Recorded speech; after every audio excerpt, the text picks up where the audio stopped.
Homes reduced to rubble. Roads that have broken or turned into streams. Mangled vehicles.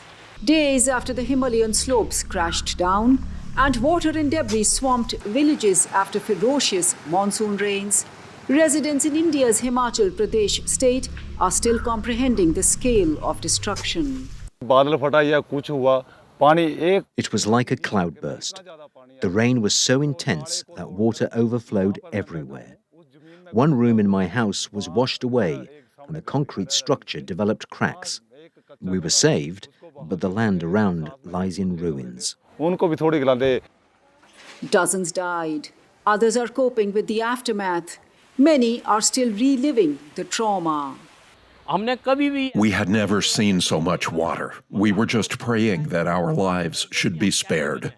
Experts blame disasters like these on aggressive development along fragile slopes. They say intense rainfall due to climate change aggravates the likelihood of landslides.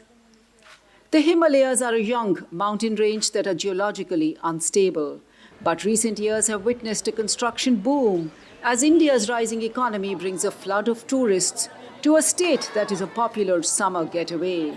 Slopes are being cut to widen roads and build new homes and hotels.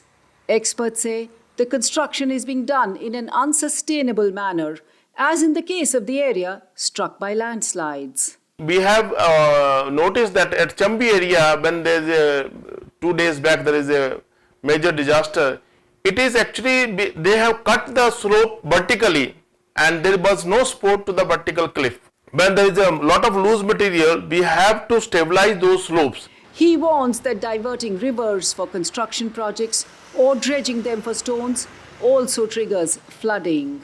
Mining of the rivers is an important factor because when you remove the boulders, when you remove the material, the water takes a free path.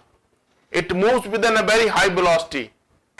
Hoping to avert such disasters, this environmental activist has been leading a campaign to plant trees to replace those felled for development projects. The aim to bind mountain slopes. The tree cover has reduced drastically due to the building infrastructure, such as roads and power plants.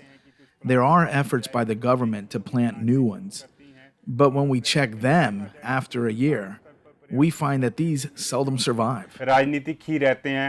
Residents are aware that the landscape around them is altering dramatically. Worried about the future, they say interference with nature should be minimized. There is so much fear in our hearts that a disaster like this can strike again. Experts warn that is likely unless steps are taken to reduce pressure on hillsides. Anjana Pasricha for VOA News, New Delhi.